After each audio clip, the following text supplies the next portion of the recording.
Hey there guys, it's Joey and this is the second of the spell chests. This could have been the first one, and I've had some surprise that this wasn't the first one, but the energies have to be correct for me. So this is the Morrigan spell chest. Okay, so let's... can I show you the lid without everything falling out? Probably not. Okay, let's remove everything. And we'll talk about everything in here in one moment. And we want to talk about the chest itself first. Whee! Right. On the front there is the Ogum U. I'm going to discuss that in a second. Inside is two lots of paper. There's some black tissue paper here, and this paper over here has crows on. Right, so the lid is entirely black obsidian and it's a crow in flight. All attached by my hand, painstakingly so. Okay, so then we have the Ogum U on the front, and one of the actual contents of the spell chest is going to be a little Ogum of a U branch with the Ogum U on the front. And I chose U for a number of reasons.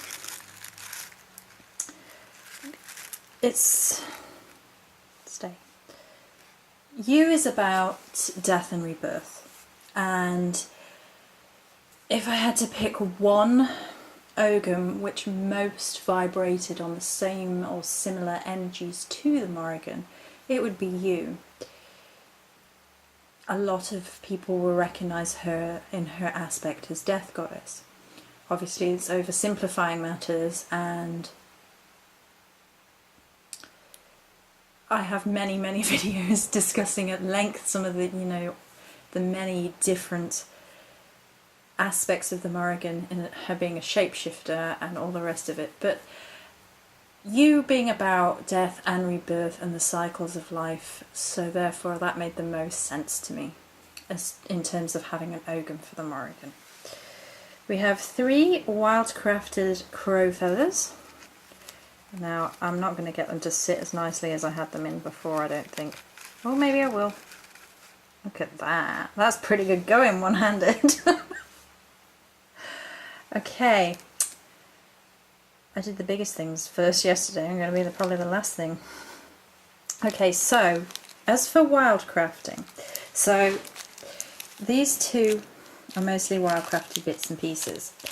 So in here we have a mixture of 2 horse chestnut leaves. One was collected and dried out in autumn, and one was collected and dried out in spring. And we are still in spring, just about. Not that you can tell today, but still. And I liked this idea for a number of reasons. I've been connecting to the Celtic energies through the Ogum, which is obviously trees. And obviously the box itself contains an Ogum and is marked, pyrographed at the front with the Ogum of U. These 2 leaves came to me, and I've got some more of the horse chestnut leaf. And horse chestnut for me is connected with my grandmother, my ancestors, my bloodline. And there is a lot of Morrigan energy right there in ancestors, in honouring the ancestors, honouring the dead. But this leaf sort of blend, if you like, is autumn and spring. So it's the 2 in-between cycles, the new birth of something and then the sort of dying off of something, which I really liked. And you can often find Morrigan's strength is in the in-between places. So that's why. And then in this one is an amethyst shaped like a spearhead, for obvious reasons. Or amethyst is one of my spirit stones, so it is one of the stones in which I connect to the Morrigan. It's not always given as a stone of the Morrigan, although it is connected to her Bave aspect, her crone aspect. And then in here are wildcrafted pine cone sort of spears from a pine cone that I collected, wildcrafted from the graveyard. There's a theme.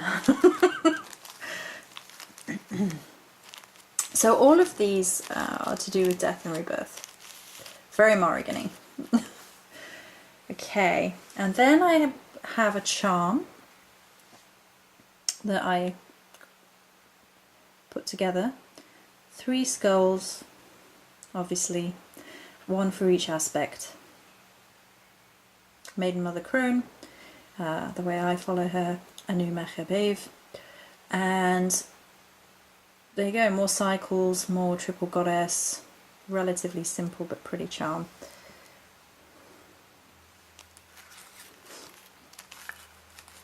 Then I crafted a protection, sort of a neck pendant, I guess. It's mostly obsidian with, was it 1 garnet? I think it, or was it a garnet, or did I go for... It might be carnelian. I think I ran out of garnet, little garnets, with a blade charm on there. So this can be worn for protection. Obsidian is one of her most well-known stones, I guess. I contemplated using rhodonite because I really do connect to her through that, but I think for oh, crow. I don't know whether that will be on the video or not. I connect to her through rhodonite very, very well, but I thought for an all-round protection vial, that would be best. And then there's the charm of the warrior, so it's a sort of warrior's protection. And last but not least is some of my own Blade Over Shield oil. This is my Morrigan protection oil. It's one of the very first Morrigan-esque things I ever made, and I use this a lot. I have a major. That's my major size bottle over there.